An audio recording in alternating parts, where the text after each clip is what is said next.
त्वमक्षरं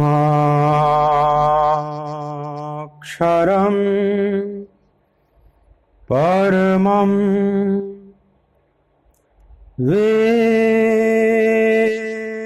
वेदितव्यं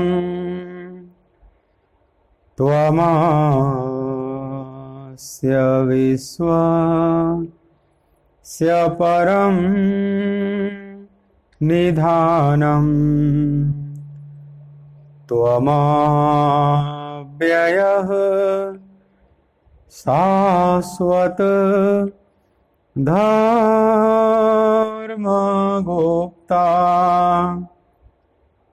सनातनस्त्वं पुरुषो मतो मे वायुर्यमोऽग्निः वरुणः शशाङ्कः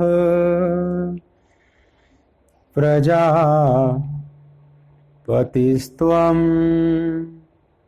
प्रपितामहश्च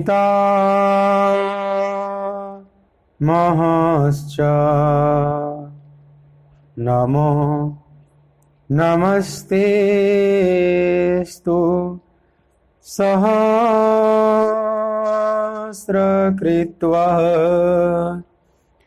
पुनश्च भूयो नमो नमस्ते। बोलिए भक्तवत्सल भगवान की जय।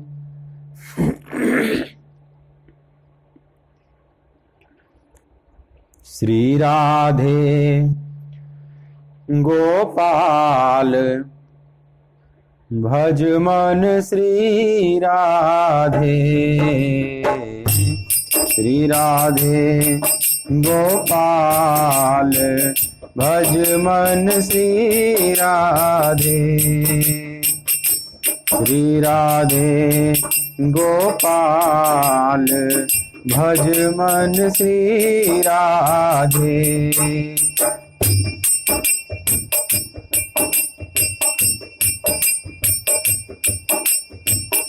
श्री राधे जय जय राधे, श्री राधे जय जय राधे, श्री राधे जय जय राधे, श्री राधे जय जय राधे, श्री राधे जय जय राधे, श्री राधे जय जय राधे। श्री राधे गोपाल भज मन श्री राधे, श्री राधे गोपाल भज मन श्री राधे।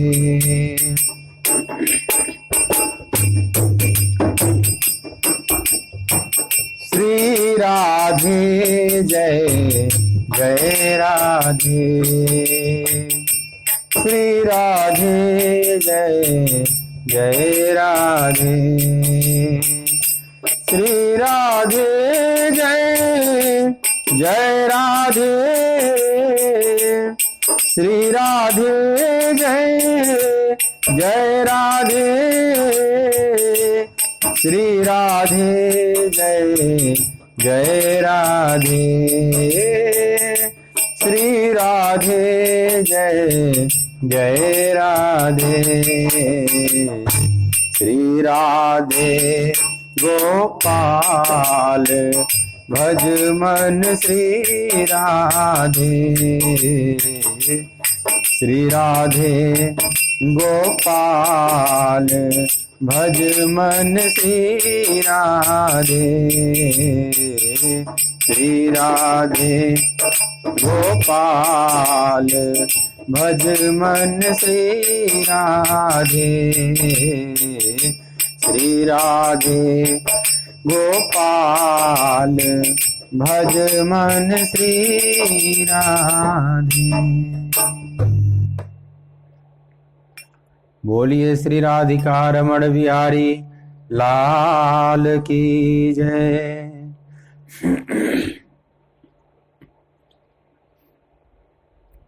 श्रीमद् भगवद गीता ज्ञान यज्ञ के इस मांगलिक सत्संग सत्र में मेरी तरफ से, आराधना कुंज की तरफ से, श्रीधाम वृंदावन की तरफ से आप सभी प्रभु चरण अनुरागी गीता प्रेमी भक्त जनों का बहुत बहुत हार्दिक स्वागत है। दूसरे अध्याय का 50वां श्लोक आप मेरे साथ गायन करेंगे।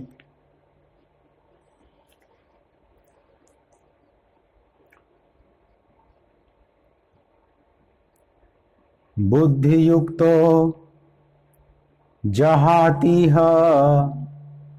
उभे सुकृत दुष्कृते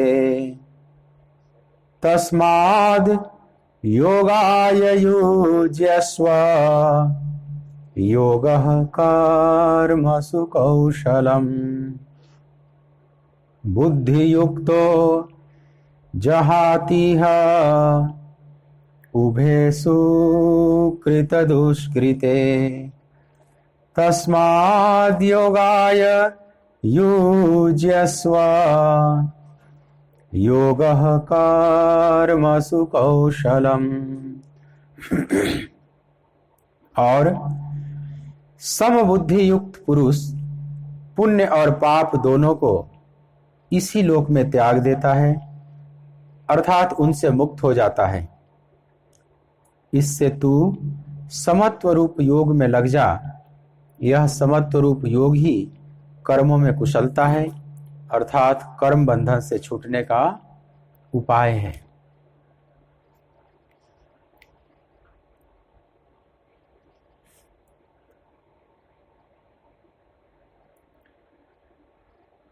भगवान यहाँ बुद्धि योग की जो बात प्रारंभ किए हैं, जिसको हम समत्व योग कहते हैं, निष्काम कर्म कहते हैं, कर्म योग कहते हैं, भगवान उसको बुद्धि योग शब्द प्रयोग कर रहे हैं।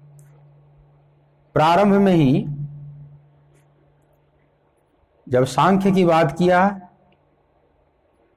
और उसके बाद उपदेश देने का अपना ढंग प्रभु ने बदला, तो कहते हैं कि ये साते अभिता सांख्ये बुद्धिर योगे त्युमाम श्रेणु बुद्धया युक्तो यया पार्थ कर्म बंधम प्रहास्यसि। अभी तक तुमने सांख्य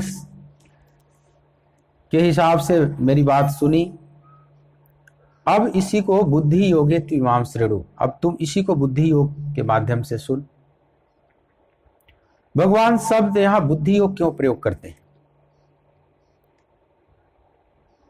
पिछले श्लोक में भी आपने सुनी, दूरेण हि वरम कर्म बुद्धि योगा धनंजय। सकाम कर्म से यह बुद्धि योग हे धनंजय श्रेष्ठ है। यहां भी कहते हैं इस 50वें श्लोक में बुद्धि युक्तो जहाती है। इसके अगले 51वें श्लोक में भी कहेंगे कर्मजम बुद्धि युक्ता ही। तो बुद्धि योग निष्काम कर्म को बुद्धि योग भगवान यहां प्रयोग करते हैं। उसका कारण है क्योंकि इसमें बुद्धि को किस तरह से युक्त करें भगवान से, यह समझना होता है। इस बात पर विशेष रूप से ध्यान देना होता है, क्योंकि बुद्धि एक ऐसी पूंजी है जो मनुष्य को और जीवों से विशिष्ट बनाती है। मनुष्य के पास बुद्धि है, बाकी सभी जीवों के पास बुद्धि नहीं है। मनुष्य शरीर बाकी शरीरों से इसीलिए अलग है क्योंकि यह निर्णायक चिंतन कर सकता है। जो निर्णायक चिंतन करने वाली प्रक्रिया है हमारे मन के अंतर्गत, उसी को बुद्धि कहते हैं। या मन का ही समझ लें विकसित रूप, उसको बुद्धि कहते हैं। और यह केवल मनुष्य में पाया जाता है। बाकी जितनी योनियां हैं उनके पास मन होता है, वे भी संकल्प विकल्प करते हैं, लेकिन निर्णायक चिंतन करने वाली बुद्धि नहीं होती। इसीलिए मनुष्य शरीर को साधन धाम मोक्ष कर द्वारा कहा गया। बड़े भाग मानुष तन पावा, सुर दुर्लभ सद ग्रंथ निगावा। साधन धाम मोक्ष कर द्वारा, पाई न जेहि पर लोक सवारा। मानस में भगवान राम अवधवासियों को उपदेश देते हुए कहते हैं कि अय अवधवासियों, बड़े भाग मानुष तन पावा। बहुत बड़भागी है वह जीवात्मा जब इसे मनुष्य का शरीर प्राप्त हो जाता है। सुर दुर्लभ है, जो देवताओं को भी दुर्लभ है। साधन का धाम है, मोक्ष का द्वार है। मतलब इसी शरीर से केवल प्रभु की साधना की जा सकती, बाकी शरीरों से भगवान की साधना नहीं की जा सकती।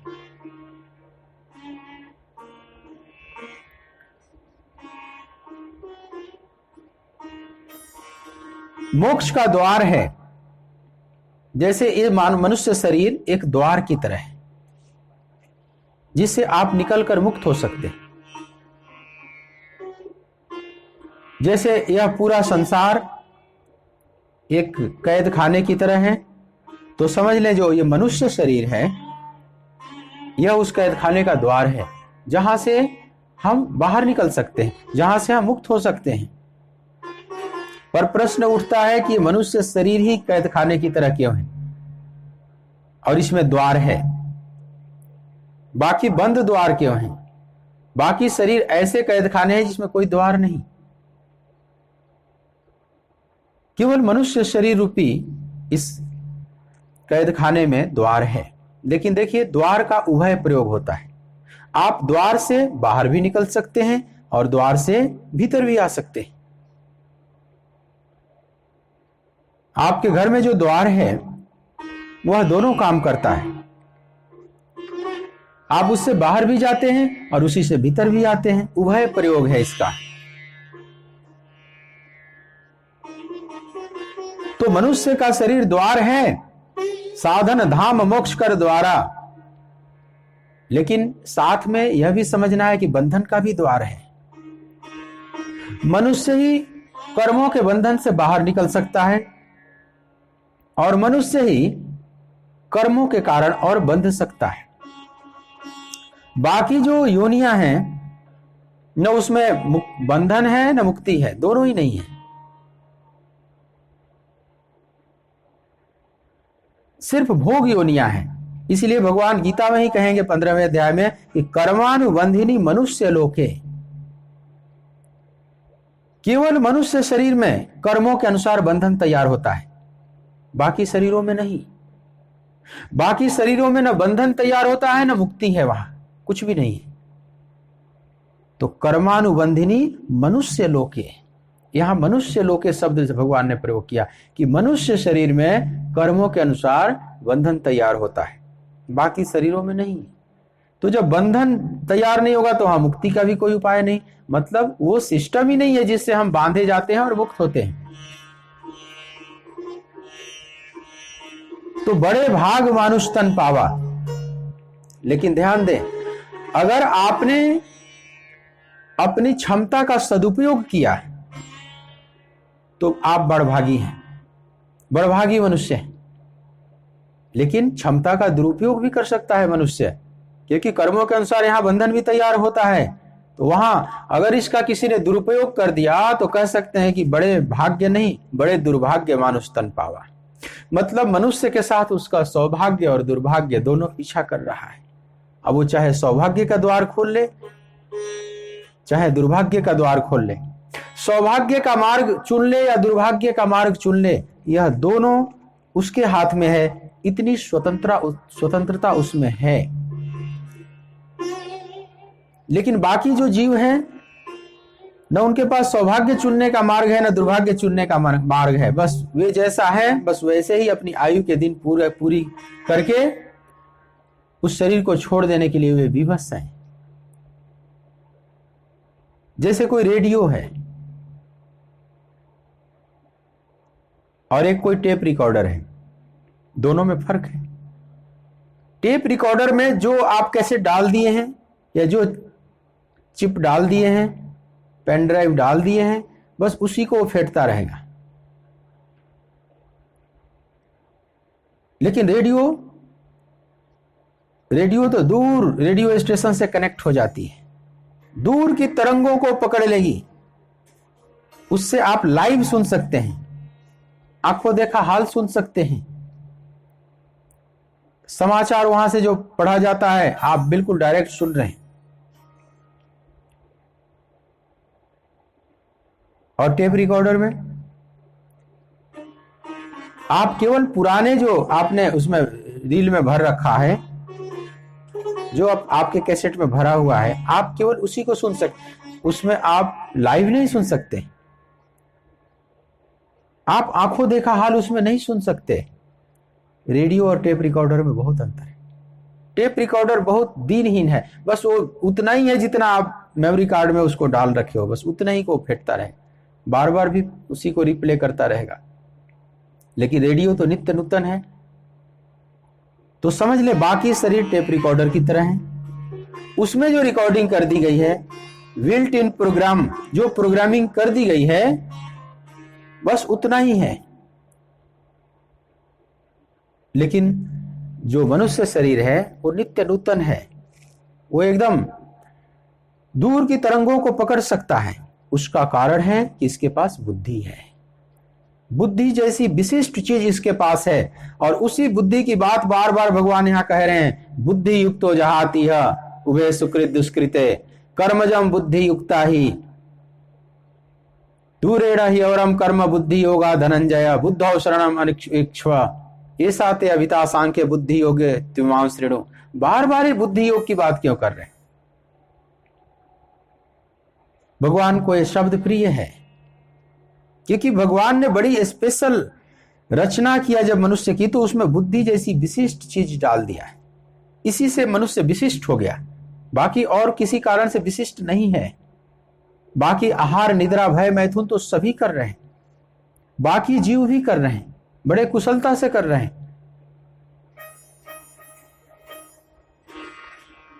अगर मनुष्य भी इतना ही आहार निद्रा भय मैथुन में अपना जीवन व्यतीत कर रहा है तो मनुष्य विशिष्ट कैसे हो जाएगा?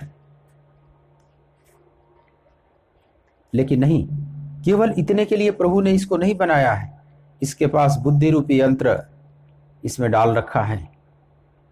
ये केवल टेप रिकॉर्डर नहीं है, ये तो रेडियो भी है। ये रेडियो तरंगों को भी पकड़ सकता है, ये कनेक्ट हो सकता है। दूर कोई रेडियो स्टेशन है जहां से ब्रॉडकास्ट हो रहा है, वहां से कनेक्ट हो सकता है।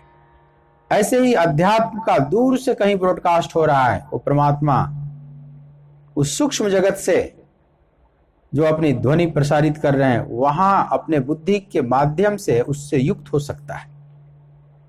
दूर सूक्ष्म जगत में विराजमान उस प्रभु से यह मनुष्य अपनी बुद्धि के द्वारा युक्त हो सकता है। इसीलिए भगवान कहते हैं बुद्धि युक्तो जहाती है वो भी सुकृत दुष्कृत। इस समबुद्धि युक्त योग के द्वारा। लेकिन बुद्धि कैसे योग बने, बुद्धि कैसे परमात्मा से युक्त हो, सारा भगवान का जो प्रयास है समझाने का इसी बात पर है। हमारी बुद्धि अयुक्त है। जो सकाम कर्मी हैं उनकी बुद्धि अयुक्त है, भगवान से युक्त नहीं है। और जो निष्काम कर्मी हैं उनकी बुद्धि युक्त है। भक्त और अभक्त में यही अंतर है। अभक्त मतलब जिसकी बुद्धि अयुक्त है। परमात्मा से, और भक्त मतलब जिसकी बुद्धि युक्त है परमात्मा से। हालांकि बुद्धि कहीं ना कहीं युक्त होती है, जिसके पास बुद्धि है वो रुक नहीं सकती, कहीं ना कहीं युक्त होगी। अब वो परमात्मा से युक्त हो रही है, पदार्थ से युक्त हो रही है, बस यहां भेद हो जाता है। अभक्त की भी बुद्धि युक्त है लेकिन पदार्थ से, भक्त की भी बुद्धि युक्त है लेकिन परमात्मा से। बस बुद्धि को यहां से उखाड़कर वहां सेट करना है। बुल्ले शाह के गुरु एक सूफी संत थे और खेत में काम कर रहे थे। तो खेत में कई बार होता है ना कि पौधे एक जगह तैयार करते हैं जो माली, और उसको उखाड़ के फिर दूसरी जगह लगाते हैं। तो बुल्ले शाह अपने गुरु से पूछे कि भगवान को कैसे पाया जाता है। रब्दा की पौड़ियां, रब को कैसे पाया जाता है, क्या विधि है। तो बहुत सहज में उन्होंने समझाया, अरे बहुत आसान है, बस यहां से उखाड़कर वहां उसको स्थापित कर देना है। जैसे इस पौधे को यहां से उखाड़ते हैं हम और दूसरी जगह उसको फिर स्थापित कर दे रहे हैं। ये बहुत आसान काम है, भगवान को पाना बहुत आसान है। यह सूत्र बुल्ले शाह को मिल गया कि बस हम जहां चिपके हुए हैं, हमारी बुद्धि जहां पर है अटकी पड़ी, जहां युक्त है, वहां से हटाकर बस परमात्मा में युक्त कर देना है। इसी का नाम भजन है।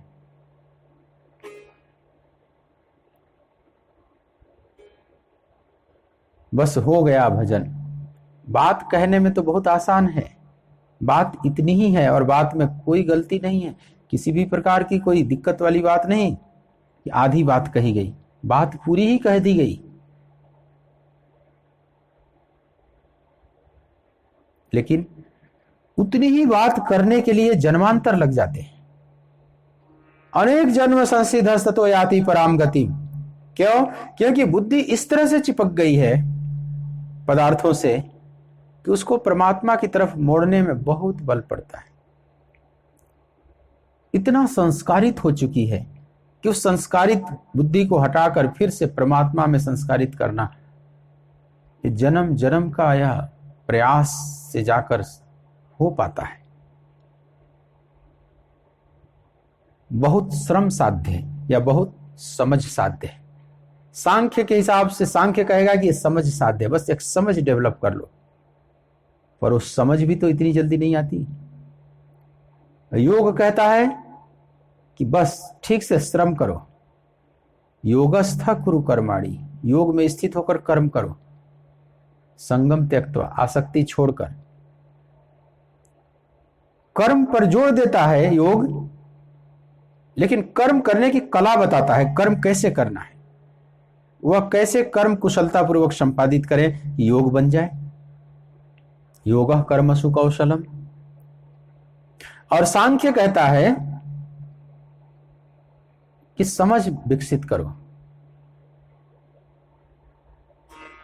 अपनी समझ को डेवलप कर दो। बस नासमझी के कारण तुम बंधे हुए हो, और एक समझ डेवलप कर लोगे तो अपने आप इस बंधन से मुक्त हो जाओगे। तो बुद्धि जो मनुष्य को भगवान ने दिया है, इसी का खेल है।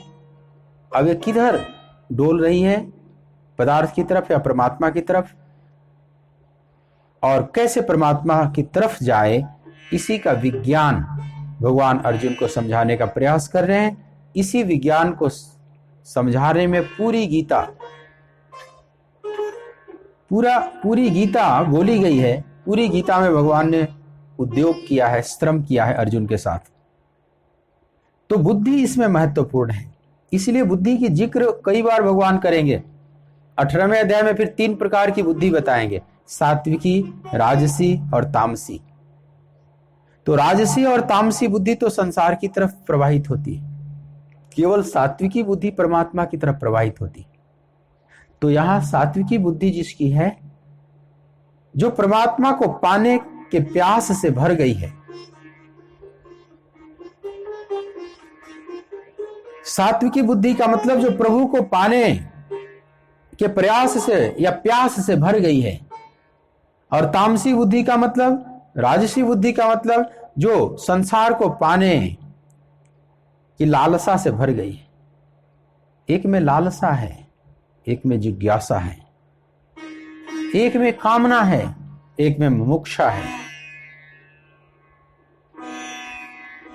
तो राजसी और तामसी बुद्धि बांधने वाली है और सात्विकी बुद्धि बंधन को खोलने वाली। सात्विकी बुद्धि को ही विवेक कहा जाता है। विवेक कह लें या सात्विकी बुद्धि कह लें, एक ही बात। क्या सही है क्या गलत है वो साफ साफ देख पाती है, और जब देख लेगी तो फिर साधक चलता है उसी तरह से। गलत रास्ते का पता चल जाएगा तो सही रास्ते का चुनाव करेगा। जैसे कहीं आग लग गई, जंगल में आप घिर गए, आग लग गई है और आप भाग रहे हैं, दो रास्ते वहां से दिखाई पड़ रहे हैं, एक दाएं एक बाएं। अब दाएं वाला रास्ता सही है या बाएं वाला?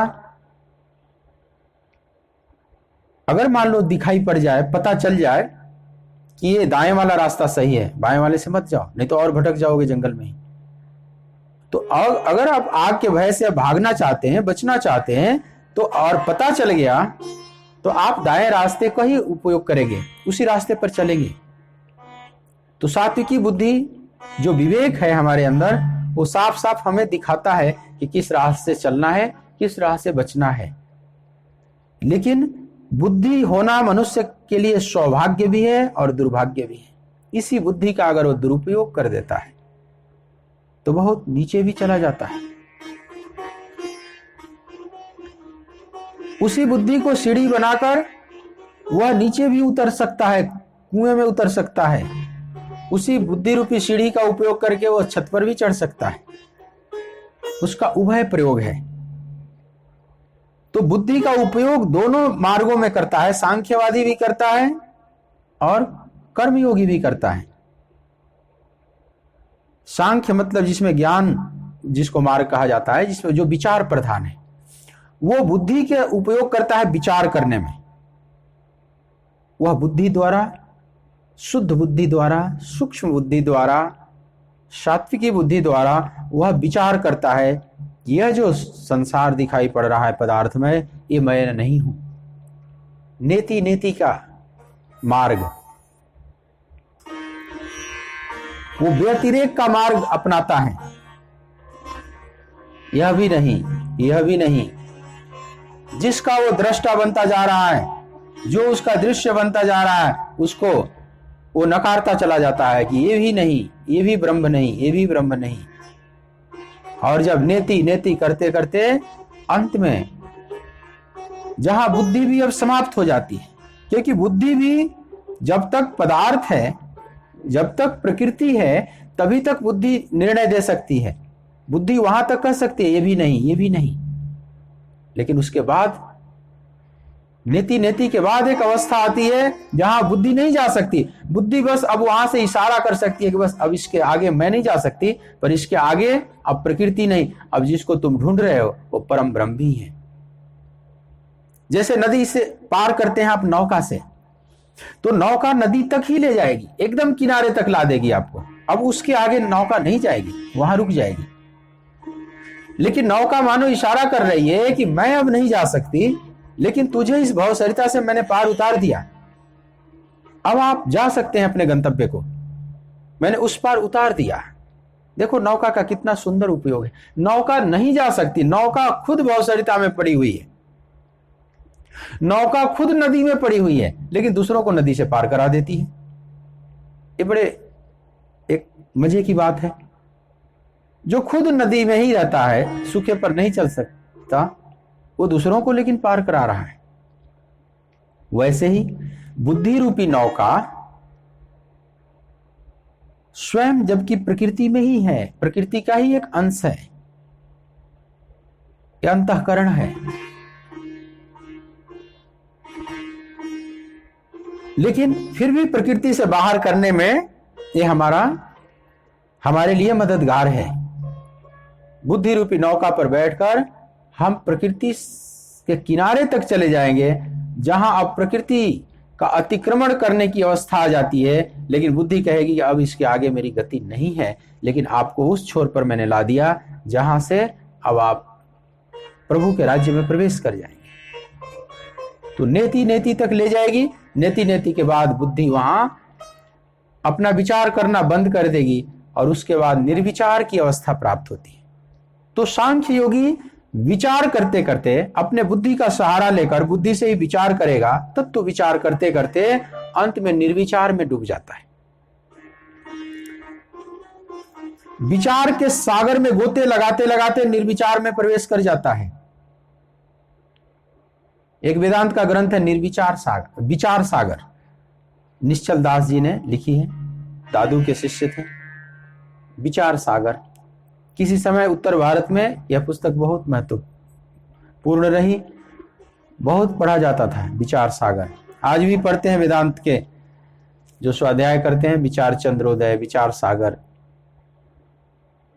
अब सब नाम ही दिया विचार सागर, निश्चल दास ने जो नाम दिया विचार सागर। तो जो ज्ञान मार्गी साधक है अपने बुद्धि का उपयोग करता है, उस बुद्धि से विचार करता है और खूब मंथन करेगा, पूरे प्रकृति को मथ डालेगा और मथ के इसी प्रकृति के में छुपे हुए परमात्मा को प्रकट कर देगा। जैसे दूध का मंथन कर करके, दही का मंथन कर करके उसमें से मक्खन निकाल दिया जाता है। तो विचार सागर, विचार के सागर में वो गोते लगाते लगाते निर्विचार सागर में चला जाता है। जब मक्खन निकलता है तो आप देखेंगे कि मक्खन उसी छाछ से अलग हो गया, छाछ उसी दही से वो मक्खन निकला। लेकिन अब मक्खन जब अलग हो गया तो दही और मक्खन को आप एक नहीं कर सकते, जैसे दोनों का गुण धर्म एक हो गया। मक्खन बिल्कुल दही को अपने पर टिकने नहीं देता, जबकि उसी का है, उसी से निकला हुआ है। एक बड़ा आश्चर्य, दोनों के गुण धर्म में कितना अंतर पड़ जाता है। आप दिए में भर दो, उसी छाछ को भर दो, दही को दिया में भर दो और दीपक जलाओ, नहीं जलेगा। लेकिन घी को भर दो, मक्खन को भी गर्म करके घी बना दिया और घी जब दिए में डालते हैं तो ज्योत प्रकट हो जाती है। एक ज्योत नहीं प्रकट कर पाया, एक ज्योत प्रकट कर पाया। मावा माखन दूध दही इनसे जगे न जोत, मावा माखन दूध दही इनसे जगे न जोत, जोत जगे घृत दीप में, घृत न तपे बिन होत, घृत न तपे बिन होत। अब ये घी से ज्योत जलती है, और घी कहां से प्रकट हुई? उसी मावा माखन दूध दही से। जिसने उत्पन्न किया अब उसी से वो अलग हो गया, न्यारा हो गया, उसके गुण धर्म बिल्कुल अलग हो गए। एक प्रकाशित करने लगा, अंधकार को दूर कर दिया। उसी प्रकार से विचार द्वारा इस प्रकृति का मंथन करता है साधक। सांख्यवादी इसी प्रकृति का मंथन करता है अत्यंत सूक्ष्म विचार के द्वारा, और इसी मंथन करके इसी प्रकृति से परमात्मा को प्रकट कर देता है, और फिर पाता है कि परमात्मा ही शेष है। प्रकृति हमेशा के लिए समाहित हो गई उस परमात्मा में, जो शेष बचा केवल ब्रह्म, एको ब्रह्म द्वितीयो नास्ति। तो यह सांख्य का मार्ग है, जिसकी बात शुरू में भगवान कहेगी ऐसा ते अविता सांख्य। जो तत्व विचार, जो आत्म तत्व की बातें शुरू में भगवान ने अर्जुन को सुनाई, जिस पर हम लोगों ने चर्चा की। लेकिन अब कहते हैं कि इसी को तुम बुद्धि योग के बारे में सुन। अब इसी बुद्धि को विचार सागर में नहीं ले जाना है, पर इसी बुद्धि को युक्त कर देना है परमात्मा से। बस विचार द्वारा ख्याल रखना है कि ये बुद्धि संसार से युक्त न हो, प्रभु से युक्त रहे। तो बुद्धि युक्तो जहाती है, जो अपनी बुद्धि को युक्त कर दिया, बुद्धि युक्तो जहाती है, उभे सुकृत दुष्कृते तस्माद् योगाय युज्यस्व योगः कर्मसु कौशलम। समबुद्धि युक्त पुरुष पुण्य और पाप दोनों को इसी लोक में त्याग देता है, अर्थात उनसे मुक्त हो जाता है। इससे तू समत्व रूप योग में लग जा। यह समत्व रूप योग ही कर्मों में कुशलता है, अर्थात कर्म बंधन से छूटने का उपाय है।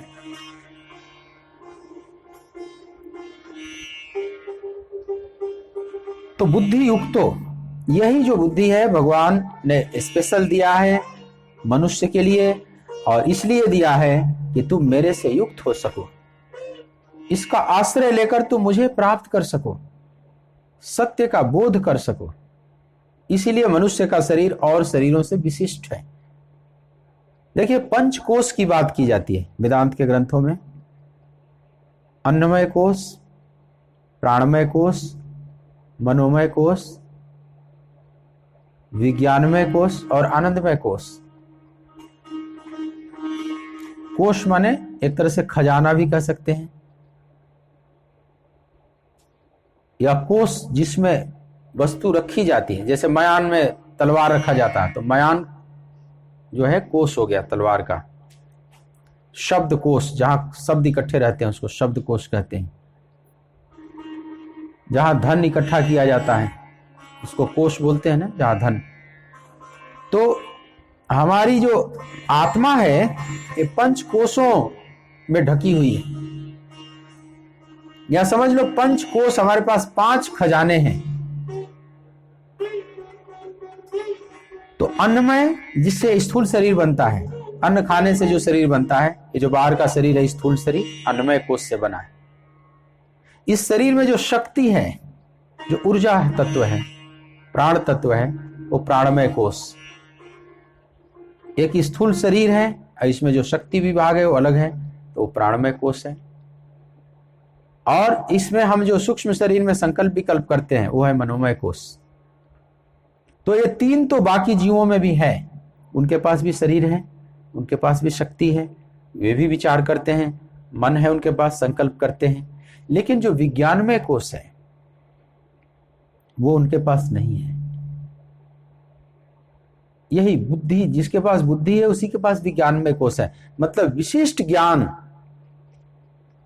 जो निर्णायक चिंतन कर सके। इसलिए मनुष्य देखेंगे जो पहले था आज वैसा नहीं है। मनुष्य हमेशा गति कर रहा है, कुछ ना कुछ नए नए आविष्कार करता ही रहेगा, कभी इसके आविष्कार बंद नहीं होंगे। कुछ ना कुछ सृजन करता ही रहेगा या विनाश करता रहेगा, या तो सृजन करेगा या विनाश करेगा, चुप नहीं बैठ सकता। बाकी जीवों को आप देखेंगे न सृजन करते हैं न विनाश करते हैं, जैसे हैं आज भी वैसे ही हैं। हजारों हजार साल पहले जंगल में हाथी, शेर, चीते, बंदर, पशु पक्षी जैसे रह रहे हैं, कुत्ते बिल्ली, सब आज भी वैसे ही हैं। न उन्होंने कोई घर बनाया, न कोई यंत्र बनाया, न कोई वस्त्र बनाया, कुछ भी नहीं बनाया। जैसे थे स्वाभाविक प्राकृतिक, आज भी वैसे ही हैं, कोई उनमें डेवलपमेंट नहीं हुआ। लेकिन मनुष्य के साथ दिक्कत है, मनुष्य स्थिर नहीं रह सकता। स्थिर इसलिए नहीं रह सकता कि उसके पास बुद्धि है, वो नित्य वर्धमान है, वो कुछ ना कुछ गति करेगी। अब वो गति सृजन की तरफ करे या विनाश की तरफ, अब दोनों तरफ गति कर सकती है। जगत का मंगल भी कर सकती है वो बुद्धि, जगत का अमंगल भी कर सकती है। मनुष्यों ने ही बड़े बड़े युद्ध लड़े, इस धरती को रक्त रंजित किया। इतने बड़े बड़े महायुद्ध किसी पशु ने नहीं लड़ा है। और मनुष्यों ने ही बड़े बड़े शास्त्र भी लिखे, भगवान को पाए, सत्संग होता है, उपदेश होता है, ये सब मनुष्य में ही तो होता है। दोनों ही होता है।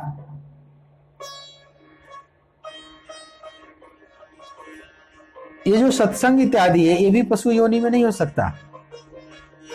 तत्व विचार, भगवत चर्चा, ये भी केवल मनुष्य ही कर सकता है। और बड़े बड़े युद्ध, राग द्वेष, ये भी कर सकता है मनुष्य। तो बुद्धि रूपी एक सूक्ष्म संपदा भगवान ने दिया है, लेकिन भगवान कहते हैं कि पार्थ उस बुद्धि का उपयोग कर, या तो सांख्य के द्वारा उसको विचार करते करते तू निर्विचार में चला जा तो मेरे को प्राप्त कर लेगा, या उस बुद्धि को मेरे से युक्त कर दे। कर्म करता रह लेकिन बुद्धि के आलोक में कर, यह कर्म केवल मेरे निमित्त बनाकर कर। मन मना भव मद भक्तो मद्या जीव नाम माम नमस्कुरु, मेरे प्रति समर्पित होकर कर, और जो फल है उसकी कामना तू मत कर। फल हमारे प्राकृतिक विधान से अपने आप मिलेगा, तू निष्काम भाव से कर्म कर। अपनी बुद्धि से बस इतना ही ध्यान रखना, बुद्धि को हमेशा जगाए रखना। तो बुद्धि योग में अपने बुद्धि को जागृत रखा जाता है और भगवान से यह बुद्धि युक्त रहे, इस बात का सतत ध्यान रखना होता है साधक को। तो भगवान कहते हैं बुद्धि युक्तो जहाती है उभय सुकृत दुष्कृत्य।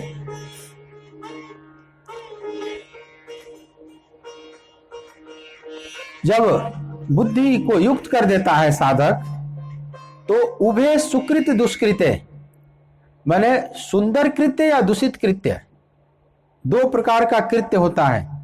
हम जो भी कर्म कर रहे हैं एकदम से उसमें सब कुछ भला भला नहीं हो सकता।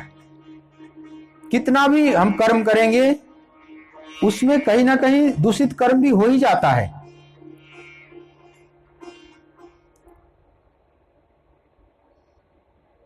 कुछ शुभ कर्म होते हैं, उस शुभ में भी अशुभ हो जाता है। आप कितना भी बढ़िया कर्म करेंगे, भगवान कहते हैं कि जैसे अग्नि धुआं रहित नहीं हो सकती। आप अग्नि जलाएंगे तो कहीं ना कहीं धुआं थोड़ा बहुत, चाहे आंशिक रूप में ही रहे, लेकिन उसमें धुआं का अंश हो ही जाता है। एकदम से निर्धूम अग्नि नहीं हो पाती। वैसे ही कितना भी हम शुभ कर्म करें, उस शुभ कर्म करने में ही कहीं ना कहीं अशुभ हो जाता है। तो भगवान कहते हैं जो मेरा भक्त है, जो सम बुद्धि युक्त पुरुष है, अपनी बुद्धि को समता में ला दिया है, समत्व उसके अंदर घटित हो गया है, ऐसा पुरुष सुकृत और दुष्कृत, यहां अनुवाद उसको पुण्य और पाप दोनों का ऐसे अनुवाद किया है, लेकिन यहां सीधा सीधा शब्द है सुकृत दुष्कृत, माने शुभ कृत्य और दूषित कृत्य। हाँ, शुभ कृत्य का परिणाम है पुण्य और दूषित कृत्य का परिणाम है पाप, लेकिन अनुवादकर्ता ने यहां पर पुण्य और पाप सीधा लिख दिया। यहां लिखना चाहिए शुभ कर्म या अशुभ कर्म, दोनों का अतिक्रमण कर जाता है, क्योंकि सीधा सीधा संस्कृत का शब्द है सुकृत दुष्कृत्य। सुकृत और दुष्कृत, सुकृत का अर्थ पुण्य नहीं होता, हाँ सुकृत का परिणाम पुण्य होता है, दुष्कृत माने दूषित कृत्य का परिणाम पाप होता है। तो सुंदर कृत्य, शुभ कृत्य, अशुभ कृत्य, दोनों कृत्यों का अतिक्रमण कर जाता है। मतलब जो भगवान से अपने आप को जोड़ देता है, भगवान पर समर्पित होकर जो चलता है, अब उसके जीवन में शुभ अशुभ जो भी होगा वो परिणाम नहीं लाएगा, वो बंधन तैयार नहीं करेगा। इसीलिए भगवान गीता के अंत में कहे ना कि सर्वधर्मान परित्यज्य मामेकम शरणम व्रज अहम त्वा सर्व पापेभ्यो मोक्षयिष्यामि मा शुचः। तो बस सब मेरे पर छोड़ दे, सब धर्म को भी मेरे पर छोड़ दे। सर्वधर्मान परित्यज्य माने शुभ कृत्य, धर्म का आचरण माने सुकृत्य। कहते हैं कि उस शुभ कृत्य भी मेरे पर छोड़ दे, केवल मेरी शरण में हो जा, मैं तुझे संपूर्ण पापों से मुक्त कर दूंगा, माने दूषित कृत्यों से भी मुक्त कर दूंगा। तू अपने मन से सोच सोच कर ये शुभ है या शुभ है, युद्ध करना पुण्य है कि पाप है, ये जो सोच सोच कर तुम गणित लगा लगा कर चलेगा तो कभी पार नहीं पाएगा, क्योंकि बुद्धि कभी भी धोखा दे सकती है। तो बुद्धि योग में इतना ही करना होता है कि सब भगवान पर छोड़ दिया जाता है। बुद्धि युक्तो माने बुद्धि को भगवान से जोड़ दिया जाता है। अब तुम संभालो प्रभु, अब मैं नहीं जानता, मैं अपनी सीमित बुद्धि से कितना पकड़ सकता हूं तुझे, सब कुछ कैसे जान सकता हूं। भगवान यह बुद्धि मैं तुझे अर्पित करता हूं, तुम मुझे संचालित करो।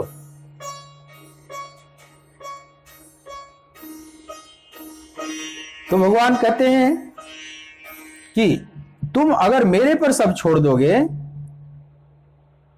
तो मैं सब संभाल लूंगा आगे। इसलिए इस श्लोक में आप देखेंगे 50वें श्लोक में एक बड़े मजे की बात, इसके नीचे का अर्धाली देखें, तस्मात् योगाय युज्यस्व योगा कर्मसु कौशलम। इसलिए तुम योग में लग जा, इस समत्व रूप योग या बुद्धि योग में तू लग जा। तस्मात् योगाय युज्यस्व माने योग में, युज्यस्व माने लग जा। और जहां से प्रारंभ करते हैं भगवान इस प्रकरण को, आप 38वें श्लोक में देखेंगे, दूसरे अध्याय के, सुख दुखे समय कृत्वा लाभा लाभो जया जयो ततो युद्धाय युज्यस्व नैवं पापम वाप्स्यसि। वहां बोलेंगे युद्धाय युज्यस्व, यहां बोलेंगे योगाय युज्यस्व। अब बड़ी विचित्र लगेगा यह जो भगवान का उपदेश है, यहां पर बहुतों को समझने में दिक्कत आती है कि एक तरफ तो कहते हैं कि युद्धाय युज्यस्व, इसलिए तो युद्ध में लग, तो पाप को प्राप्त नहीं होगा, नैवं पापम वाप्स्यसि। और यहां कहते हैं तस्मात् योगाय युज्यस्व, वहां कहते हैं ततो युद्धाय युज्यस्व, और यहां कहते हैं तस्मात् योगाय युज्यस्व। कृष्ण कहना क्या चाहते हैं? कभी कहते हैं कि युद्ध में लग, कभी कहते हैं योग में लग। अगर भगवान की बात आप ठीक से न समझ पाए तो बड़ी दिक्कत आ जाएगी, और सामान्य मनुष्यों की छोड़ो, अभी अर्जुन को भी दिक्कत आ जाएगी। अर्जुन कंफ्यूज होते जाएंगे कि पीछे कहते हैं कि युद्धाय युज्यस्व, तो युद्ध में लग, तुम पाप को प्राप्त नहीं होगा, मैंने युद्ध करेगा तो पाप से बाहर निकल जाएगा। अभी तक तो दुनिया यही जानती है कि युद्ध करने से पाप लगता है, और कृष्ण उल्टी बात कहते हैं कि ततो युद्धाय युज्यस्व नैवं पापम वाप्स्यसि। युद्ध करने से तू पाप को नहीं, इसका मतलब युद्ध से भागने से तू पाप को प्राप्त होगा। तो कहीं युद्ध करना पुण्य का काम भी हो जाता है, कहीं युद्ध करना मुक्तिदायी भी हो सकता है, मोक्ष का कारण भी बन जाएगा, और कहीं युद्ध करना बंधन का भी कारण बन जाएगा, कहीं युद्ध न करना बंधन का कारण बन जाएगा, और कहीं युद्ध करना मुक्ति का कारण बन जाएगा। इसका मतलब बाहर के कर्म से मतलब नहीं है, उस कर्म के पीछे छुपा हुआ जो भाव है वो महत्वपूर्ण है। हमारा भाव क्या है? तो अर्जुन भी कंफ्यूज हो जाएंगे कि कभी तो कहते हैं युद्ध में लग जा, कभी कहते हैं योग में लग जा। अब एक बात तो कहो निश्चित करके कि मैं युद्ध में लगूं या योग में लगूं। इसलिए तीसरे अध्याय के प्रारंभ में बात रख देंगे, ज्यायसि चेत कर्मणास्ते मता बुद्धिर जनार्दन तत्किम कर्मणि घोरे माम नियोजयसि केशव। एकदम प्रारंभ भी करेंगे अर्जुन कि आपको ज्ञान श्रेष्ठ मान्य है या योग श्रेष्ठ मान्य है, तो मुझे इस भयंकर युद्ध रूपी कर्म में आप क्यों झोंक रहे हो प्रभु? आप मिले हुए से वचनों से मेरी बुद्धि को भ्रमित कर रहे हैं। जो निश्चित कल्याणकारी हो मेरे प्रति आप कहिए। अर्जुन को ऐसा लगा कि भगवान दोनों बातें कहे जा रहे हैं, एक तरफ कह रहे हैं तो तस्मात् योगाय युज्यस्व, तो योग में लगे, तो एक तरफ कहते हैं तो युद्धाय युज्यस्व, तो युद्ध में लग। इसी को कैसे समझा जाए, कैसे सामंजस्य बैठाया जाए, इसी को समझने में पूरी गीता अपनी ऊर्जा लगाती है। भगवान ने पूरा प्रयास किया है इसी को समझाने का कि कैसे कर्म भी करें लेकिन कर्म योग हो जाए। योगः कर्मसु कौशलम, कैसे कुशलता पूर्वक हम कर्म करें कि वह योग बन जाए। जिसका कर्म योग बन जाता है वही कुशल है। कुशले नानुसज्जते, भगवान कहेंगे जो कुशल हैं वे लिप्त नहीं होते,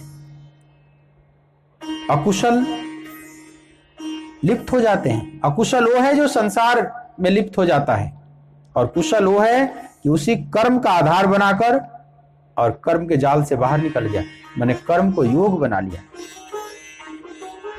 तो कर्म की कुशलता क्या है? योगा कर्मसु कौशलम क्या है? तो कर्म की कुशलता यही है कि हम कामना रहित होकर कर्म करें। भगवान पर समर्पित होकर कर्म करें, प्रभु के प्रीत्यर्थ कर्म करें, प्रभु की प्रसन्नता के लिए कर्म करें, जैसे हम है ही नहीं वहां।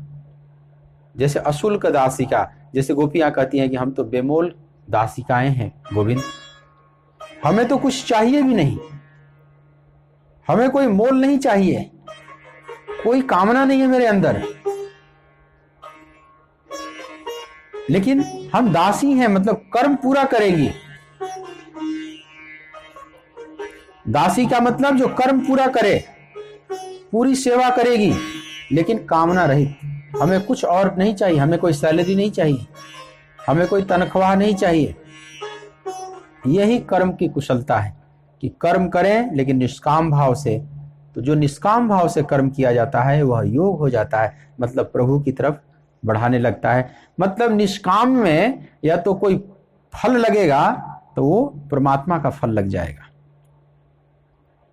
निष्कामी को भी फल मिलता है, लेकिन वो सांसारिक फल नहीं जो नष्ट हो जाने वाला है, उसको फल मिलता है परमात्मा का, अमरत्व का फल मिलता है। लेकिन वो फल बाद में प्रकट होता है, बहुत बाद में दिखाई पड़ता है। उसके लिए बहुत न उकताए हुए चित्त से धैर्य पूर्वक लगे रहना हमारा धर्म है। योगो निर्विण चेतसा, भगवान कहते हैं न उकताए हुए चित्त से उस योग को संपादित करना है। क्योंकि जो भी कामना से युक्त होकर जो भी फल मिलते हैं वो तो भोग के बाद दोनों नष्ट हो जाते हैं। कोई भी वस्तु मिलेगी, और जो बुद्धि युक्त है, मतलब जो भक्त है, वह भी कर्म करता है, और उसके कर्म में जो कहीं पाप पुण्य का अगर है अंश, तो चूंकि परमात्मा पर छोड़ चुका है तो अपने आप उससे ऊपर उठ जाता है। अब पाप पुण्य उसको पकड़ता नहीं। जैसे कमल कीचड़ से ही खिलता है, निकलते निकलते जल पर आता है, जल के सतह को भी पार कर जाता है, ऊपर कमल खिल जाता है। और जब कमल ऊपर हो जाता है कीचड़ से, तो अब कीचड़ और जल से वो लिपायमान नहीं होता, जल से ही प्रकट हुआ। उसका स्रोत कीचड़ और जल ही है, लेकिन वो जल से निर्लिप्त हो जाता है। ऐसे ही इसी सुकृत दुष्कृत रूपी कर्म को करता हुआ, क्योंकि कोई भी कर्म करेगा उसमें शुभ और अशुभ दोनों होगा ही होगा, लेकिन उन शुभ अशुभ से वो बाहर निकल जाता है। जैसे कमल बाहर निकलकर परमात्मा रूपी सूर्य की किरणों को पीता है, कमल सूर्य की किरणों को पीता है ना, उन किरणों को पीकर खिलता जाता है, उसकी पंखुड़ियां खिलती चली जाती और वो हंसता है, सुगंधित हो जाता है। वो दुर्गंध रूपी कीचड़ से बाहर निकल गया। वैसे ही भक्त इसी संसार में रहता है, वो भी कर्म करता है, उसके भी कर्म सुकृत और दुष्कृत मिश्रित होते ही हैं, बचने का कोई उपाय नहीं। लेकिन अब वो सुकृत अथवा दुष्कृत दोनों ही उसको नहीं बांधते, इसलिए भगवान कहते उभय सुकृत दुष्कृत, शुभ और अशुभ दोनों से बाहर निकल गया, कीचड़ और जल दोनों से बाहर निकल गया। कीचड़ माने समझ लो अशुभ कर्म, दुष्कृत, और जल माने सुकृत। लेकिन कहते हैं कि कीचड़ और जल दोनों का जब अतिक्रमण कर जाता है, खुले आकाश में आ जाता है, फिर सूरज की किरणों को पीता है और सूरज में खिलने लगता है, और दोनों ही उसको अलिपायमान नहीं करते। न उसको कीचड़ का स्पर्श होता है, न जल उस पर ठहर पाता है। उसी प्रकार से यह साधक इस संसार रूपी कीचड़ से, संसार रूपी जल से बाहर निकल जाता है, अतिक्रमण कर जाता है, और जो वह प्राप्त करता है, जो वह परमात्मा का भजन करता है, तो उसको प्राप्त क्या होता है? तो पुण्य और पाप नहीं, आध्यात्मिक संपदा। क्योंकि दैवी संपदा मिले चाहे आसुरी संपदा मिले, चाहे पुण्य की संपदा मिले या पाप की संपदा मिले, ये दोनों ही नष्ट हो जाते हैं।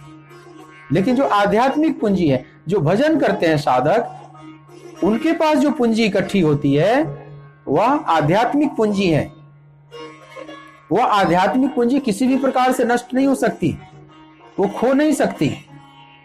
मतलब जिसकी बुद्धि भगवान से युक्त हो जाती है, उसके बदले में जब उसको जो फल मिलता है वो आध्यात्मिक फल है, उसको कोई नष्ट नहीं कर सकता। माया में कोई उपाय नहीं, नहीं तो वो खो सकता है। जैसे मीराबाई कहती है कि मैंने राम रतन धन पायो, और उसको खर्च करने से भी वो समाप्त नहीं होता, चोर भी उसको लूट नहीं सकता, और दिन दिन बढ़त सवायो। पायो जी मैंने राम रतन धन पाया। वो धन पाता है निष्काम कर्म योगी जो कभी नष्ट नहीं हो सकता। माया उसको नष्ट नहीं कर सकती, क्योंकि वो माया से अतीत है, उसको खो भी नहीं सकते, और सच तो यह है कि उसको अर्जित भी नहीं कर सकते। एक बात और यहां समझ लीजिए, जिस धन को आप अर्जित कर सकते हैं उसको खो भी सकते हैं। जो आध्यात्मिक धन है, आध्यात्मिक पूंजी है, आध्यात्मिक कमाई है, न उसको कोई अर्जित कर सकता है न उसको खो सकता है, क्योंकि खो उसी को सकते हैं हम जिसको अर्जित किए हैं। जो पहले नहीं था आज हमने प्राप्त कर लिया तो फिर कभी नहीं हो जाएगा।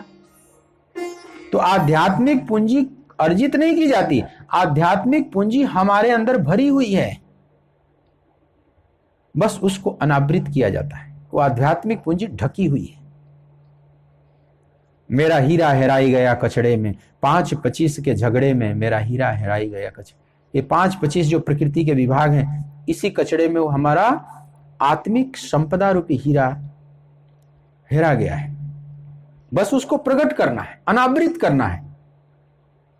आध्यात्मिक पूंजी अर्जित नहीं की जा सकती, कि जो भी अर्जित करोगे वो नष्ट हो जाएगा। ये है, ये तो हमारा ही है। चेतन अमल सहज सुख राशि। हम चेतन हैं, अमल हैं, सहज सुख की राशि हैं। हम सहज सुख के भंडार हैं।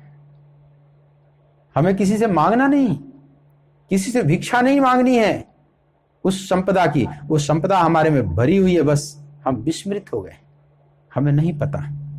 भीखा भूखा को नहीं, सबकी गठरी लाल, गांठ खोल देखत नहीं, यही विधि भया कंगाल। संत भीखा कहते हैं यहां कोई भूखा नहीं, कोई दरिद्र नहीं, सबकी गठरी लाल। सबकी गठरी में वो लाल छुपा हुआ है, मतलब सभी आध्यात्मिक संपदा से लबालब भरे हुए हैं, बस उन्हें पता नहीं, उन्हें अपनी संपदा का कुछ पता नहीं, उन्हें ज्ञान नहीं। इसलिए वे चारों तरफ डोलते रहते हैं, ठोकरें खाते रहते हैं, दूसरों से याचना करते रहते हैं, क्योंकि उन्हें अपनी संपदा का पता नहीं। तो यह भी बात आप समझ लीजिएगा कि जो आध्यात्मिक पथ है, जो भगवत पथ है, उसमें कुछ पाया नहीं जाता है, बल्कि खोया जाता है। उसमें जो चेतना का विकास हो जाएगा, विकास होगा, माया में कोई ऐसी ताकत नहीं जो उसको नष्ट कर सके। समझ लो आध्यात्मिक अंकुरण हो गया एक बार, तो अंकुरण को फिर नीचे दबाया नहीं जा सकता। जैसे कोई भूमि में बीज डाल दिया गया, बीज में अंकुरण आ गया, अंकुरण बाहर आ गया, उसमें पत्ते आ गए, पौधा बन गया। अब आप चाहो कि उस पौधों को फिर से सिमट के हम बीज में घुसा दें, तो ऐसा नहीं हो सकता। बीज जब अंकुरित हो गया तो हो गया, उसको पीछे लौटाने का अब कोई उपाय नहीं। जो बीज आगे बढ़ गया वो बढ़ गया, अब उसको पीछे कहो कि अब बाइंड अप करो। ए बीज, तुमने जो अपना अंकुरण बाहर निकाला है, पत्ते बाहर कर दिया है, उसको फिर से बाइंड अप कर लो, फिर से सिमट लो, फिर से पैकिंग कर लो। जैसे आप अपना सामान जाते हैं कहीं तीर्थ यात्रा में या कहीं पर्यटन जगह पर, तो आप अपना ब्रीफकेस खोल देते हैं, बैग खोल देते हैं, सारा सामान बाहर कर देते हैं, फिर जब चलना होता है तो सब पैकिंग कर देते हैं, फिर पहले जैसा बैग बन गया, सब कुछ बाइंड अप कर लिए। उस अंकुरित बीज को आप कहें कि आप फिर से इसको सिमट लो, अपने भीतर कर लो, तो क्या संभव है? नहीं। एक बार यात्रा पर वो चेतना चल पड़ी तो अब वो पीछे नहीं लौटती, अब चेतना आगे ही बढ़ती चली जाती है। मतलब जितनी आध्यात्मिक पूंजी आपने इकट्ठी कर ली, वो कर ली, अब वो पूंजी नष्ट नहीं होती। और यह बात बड़ी सुकून देने वाली है, आध्यात्मिक पथ के लिए, पथ के पथिकों के लिए बड़ी राहत वाली बात है। अगर मान लो इस जन्म में हमने जो आध्यात्मिक पूंजी इकट्ठी की और शरीर छूट गया, और फिर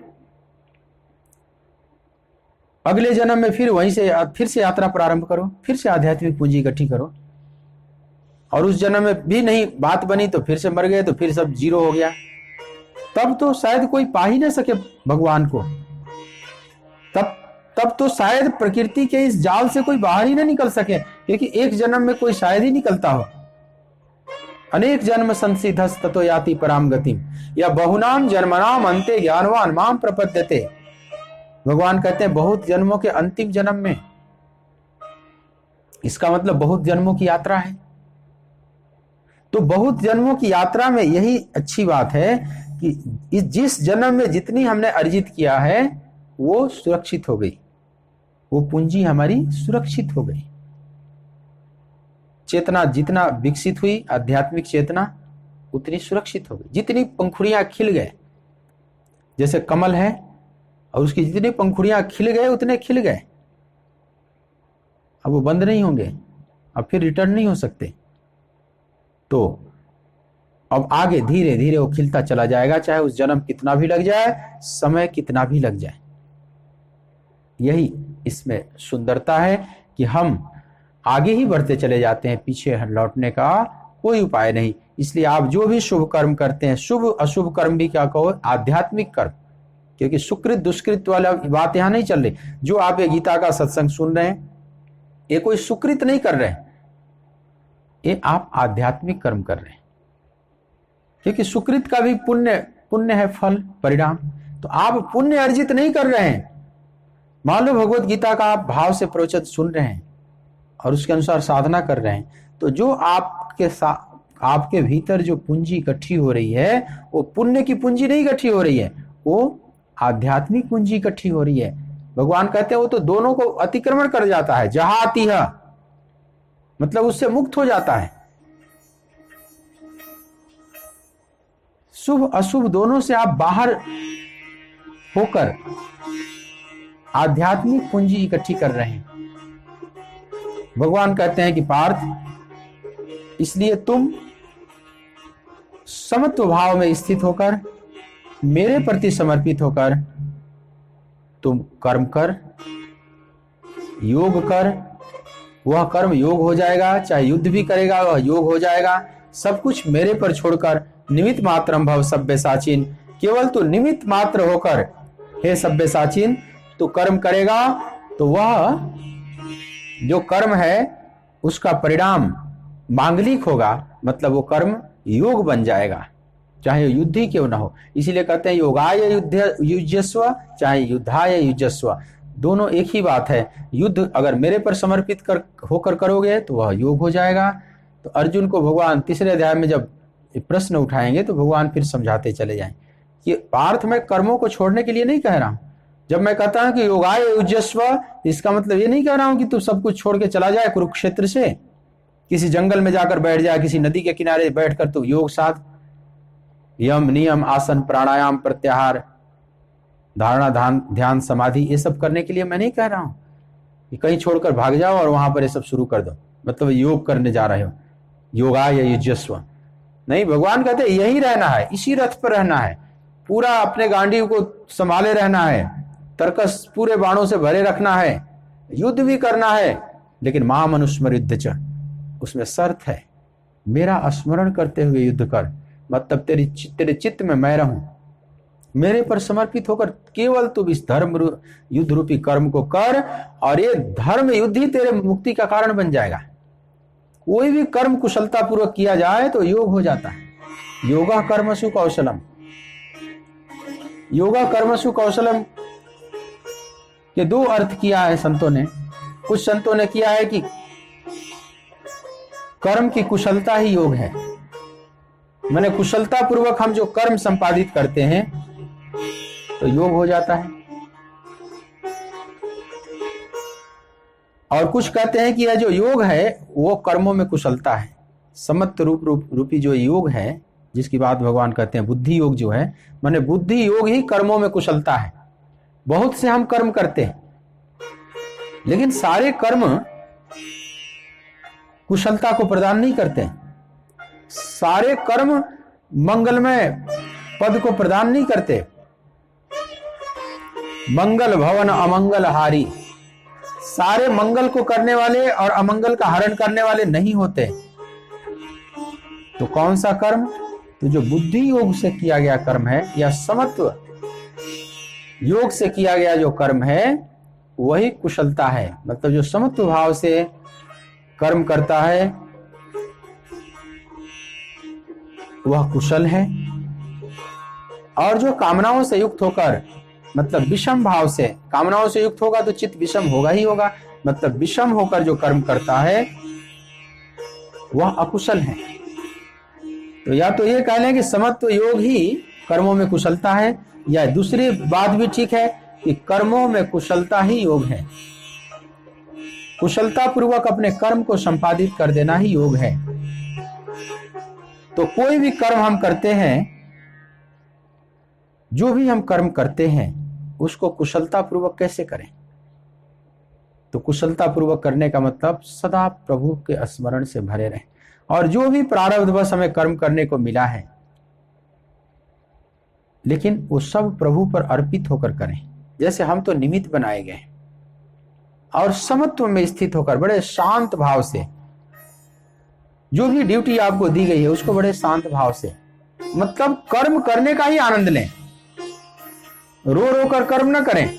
जो आपको ड्यूटी मिली गई है दी गई है उसको करने का आनंद लें, मतलब कर्म को सेलिब्रेट करें। स्वामी विवेकानंद जब भ्रमण पर थे, भारत का भ्रमण कर रहे थे, जब पैदल यात्रा पर, एक छोटा सा आश्रम था जंगल में, वहां पर एक संत रहते थे, बस अकेले ही रहते थे। उस आश्रम में कुआं था, उसी से वे पानी का काम चलाते थे। कमंडल था उनके पास, कुछ बर्तन थे, थोड़े से सामान थे। जब उनकी कुटिया में बैठे स्वामी जी, संत ने बड़े प्रेम से उनका स्वागत किया, बैठाया, जल पिलाया, फिर ध्यान से देख रहे थे उस संत की कृत्य को। उनके पास जो कमंडल था, पीतल का कमंडल था, कुएं से पानी निकालना, फिर कमंडल को ऐसे साफ कर रहे हैं कितने सुंदरता से। इस दृश्य को स्वामी जी देख रहे हैं कि कितने सुंदर भाव से इन्होंने जल निकाला, कुएं में इनका बाल्टी का डालना, फिर कुएं से पानी को, बाल्टी को बाहर निकालना, फिर कमंडल को मलना, धोना, मांजना, ऐसे कर रहे हैं जैसे कोई माँ अपने बच्चे को नहलाती है। जैसे कोई छोटा बच्चा है, 1-2 महीने का बच्चा है, और माँ कितने लाड़ से उसको बड़े सावधानी से उसको उठाती है, नहलाती है। माने पूरी चेतना जैसे प्रवाहित है, माँ की चेतना पूरी तरह से प्रवाहित है उस बच्चे की तरफ। तो स्वामी जी देख रहे हैं कि वो जो संत ये जो कमंडल धोने का भी जो कृत्य कर रहे हैं, इतने लाड़ से कर रहे हैं जैसे सब काम प्रभु का है। वो पानी निकालना, कमंडल को धोना, जब सब कर्म उनका जैसे यज्ञ होता चला जा रहा है। अब कर्म की कुशलता क्या है कि कृत्य का महत्व नहीं, उसके पीछे छुपे हुए भाव का महत्व है। उस समत्व के भाव से उस कर्म को कर रहे हैं। उनके पास भार नहीं लग रहा है कि मैं कमंडल साफ कर रहा हूं, देखो कोई सेवक भी नहीं, कैसा मेरा जीवन है कि कोई आगे पीछे नहीं है, कोई सेवा करने वाला नहीं है, एक गिलास पानी भी देने वाला नहीं, कुएं से जल खींचकर भी पिलाने वाला नहीं है। ऐसा भी हो सकता है संत इस भाव से भी भर जाए कि देखो मेरे चेला भी नहीं आगे पीछे जो मेरा काम कर सके। यह भाव आते ही फिर वो कामनाओं से युक्त हो गए, बुद्धि कंपित हो जाएगी, फिर समत्व खो जाएगा। नहीं, जैसा है, कोई चेला नहीं है, कोई फर्क नहीं पड़ता, हम अकेले अपने ही से पानी निकाल रहे हैं, बर्तन धो रहे हैं, कमंडल धो रहे हैं, पानी भर रहे हैं, उससे पी रहे, सब काम जैसे प्रभु का कर रहे हैं। इसी को तो दास कहा जाता है। दास मतलब जो भी करता है उस सेवा भाव से करता है। वो चाहे उसका भोजन बनाना, उसका पानी भरना, उसका झाड़ू लगाना, हर कर्म, उसका शास्त्र पढ़ना, उसका प्रवचन करना, सब जैसे प्रभु पर अर्पित कर दिया। तो ऐसा जो कर्म करेगा वह कुशल कर्म करने वाला होता है, और उसका कर्म योग बन जाता है। योगा कर्मसु कौशलम। ऐसा व्यक्ति जहां भी जाएगा, अगर अपने भीतर समत्व को धारण किए हुए हैं, समत्व तभी आएगा जब निष्कामता हो अंदर, क्योंकि सकामता में समत्व स्थित नहीं हो सकता, निष्काम व्यक्ति ही समत्व में स्थित हो सकता है। तो निष्काम भाव है मतलब समत्व में है। अब जहां भी जाएगा वो जो भी करेगा वो यज्ञ होता चला जाएगा। जैसे पारस होता है ना, पारस पत्थर जिस लोहे को भी स्पर्श कर देगा वो सोना हो जाएगा। वो चाहे पूजा के घर में रखा हुआ लोहा हो, चाहे बधिक के यहां रखा हुआ लोहा हो, पारस जो भी स्पर्श करेगा। ऐसे ही समत्व रूपी पारस हमारे भीतर है। समत्व रूपी पारस, समत्व योग रूपी पारस अगर हमारे भीतर प्रकट हो गया तो हम जो भी कर्म करेंगे सब सोना हो जाएगा। क्या सुकृत और क्या दुष्कृत, उभय सुकृत दुष्कृते। देखो ये कितनी बड़ी बात भगवान ने कही। सुकृत ही नहीं, दुष्कृते भी इन सब का अतिक्रमण कर जाएगा। चाहे लोहा बधिक के घर का हो, चाहे पूजा के घर का हो, सबको सोना बना देगा। जैसे सूरदास कहते हैं ना कि एक लोहा पूजा में राखत, एक लोहा पूजा में राखत, एक घर बधिक परो,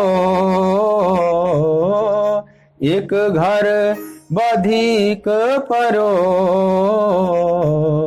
यह दुविधा पारस नहीं जानत, यह दुविधा पारस नहीं जानत, कंचन करत खरो, अवगुण चित ना धरो, हमारे प्रभु अवगुण चित ना धरो। समदर्शी है नाम तिहारो, समदर्शी है नाम तिहारो, चाहो तो पार करो, अवगुण चित ना धरो, हमारे प्रभु अवगुण चित ना धरो। तो समदर्शी है नाम तिया, प्रभु भी समदर्शी हैं और वो संत भी समदर्शी हो जाते हैं। पंडिता समदर्शिना, तो समदृष्टि विकसित होती है मतलब जब अंदर में समत्व घटित होता है। और समत्व भाव अगर अंदर घटित हो गया तो जो भी सुकृत्य दुष्कृत्य जो भी उससे कर्म होगा वो सब मंगल ही हो जाएगा, सब मंगलमय, वो मंगलमय स्वरूप हो जाते हैं, मंगलमय उनका स्वरूप हो जाता है, उनसे अमंगल कभी होता ही नहीं। तो भगवान कहते हैं कि तुम बुद्धि योग से युक्त हो जा पार्थ, मतलब निष्काम कर्म से युक्त होकर मेरे प्रति कर्म कर, सब शुभ अशुभ को पार करके तू योग में स्थित हो जाएगा और इस प्रकार से कर्म करेगा तो यही कुशलता है। मतलब निष्काम भाव से कर्म करना ही कर्म करने की कुशलता है जो मेरे को प्राप्त करने का माध्यम बन जाता है। शेष चर्चा कल के प्रसंग में।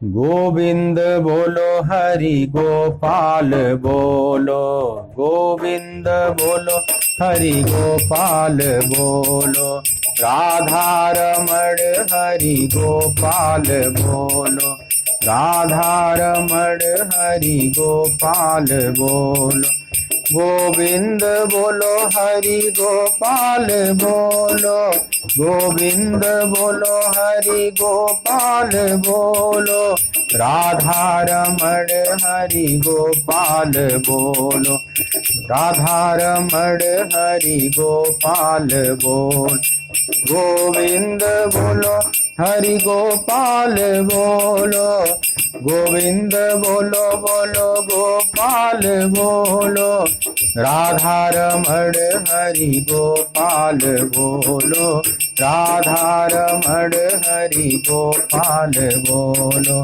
राधा रमण हरि गोपाल बोलो। बोलिए भक्त वत्सल भगवान की।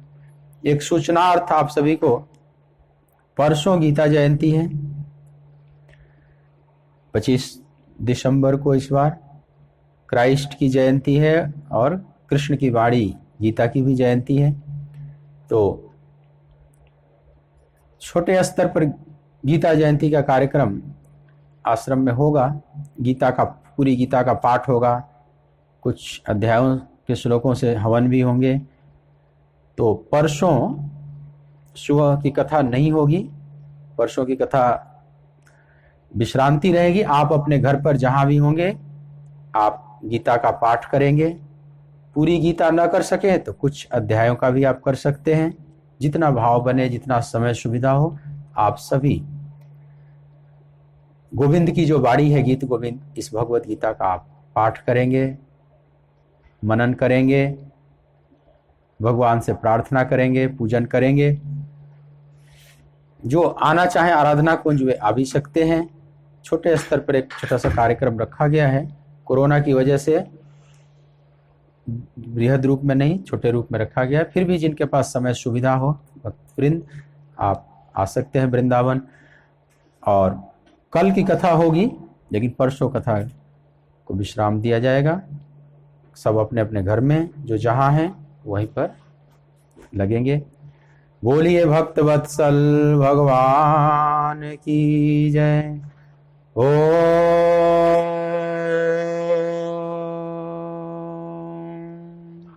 नमः पार्वती पतये हर हर महादेव।